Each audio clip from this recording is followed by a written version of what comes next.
Sanibonani wengane zakwethu, ngibingelele futhi bafowethu nodadewethu. Kuke kwaba ney'ndaba noma ekupheleni kwale sizini le esibuya kuyo. UMjida ubefuna ukuzodlala i-Chiefs, vele yonke into esiyaziyo leyo, yabo, noma engazange aliveze igama ukuthi iyiphi i-team azoyidlalela, kodwa ngamahebezi ayikhomba yona i-Kaizer Chiefs, ngokuthi wazise futhi ukuthi uNabi ukuye i-Kaizer Chiefs and uyakwazi ukumsebenzisa lo Mjida lo, and akakwazi futhi ukuthi bebe nobudlelwano buya phambili.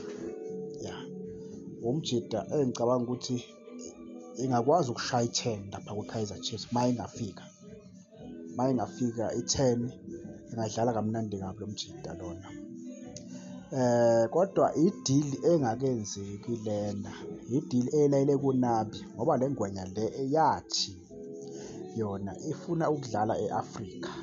Ya, so uNabi yena kumele enze sure ukuthi uyayiwina i-Nedbank or uphuma kwi-final ye-Nedbank. Ya, or uphuma kwi-final ye-Nedbank or uthola unamba 3.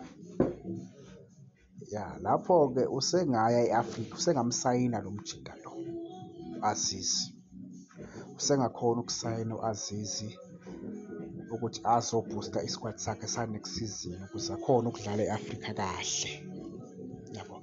Kodwa if Nabi uyahluleka ukukhwalifaya, ngicabanga ukuthi kuzoba nzima kakhulu ukuthi ayithole le ngwenya. Ngicabanga ukuthi i-Pirates iyomeba or i-Sundowns ingamthatha ngoba bahlezi beyidlala e-Afrika bona, of which i-player leli lifuna ukuyodlala khona e-Afrika, yabo. So kulele kumnabisi-ke ukuthi umnabisi uyakhwalifaya yini, noma ngaba yi-Confederation, mara kumele adlale e-Afrika, into ayisho uMjida lo. Ngoba uma ngikhumbula kahle nabo oFiston Mayela, ngicabanga ukuthi into emenza angasuki ngale ukuthi i-Chiefs ayi-participate e-Afrika.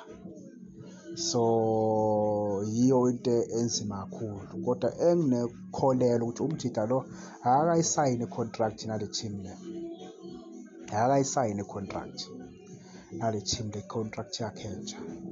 So uma engakayisayini nje kanjena-ke, of which i-Chiefs nayo-ke isingangena i-race yokuthi bamsayine lo Mjida lo, and siyamdinga kakhulu lapho kunamba 10 lo Mjida, siyamdinga, yabona, ngifuna ukuqamba amanga, ukumdinga siyamdinga kakhulu kunamba 10.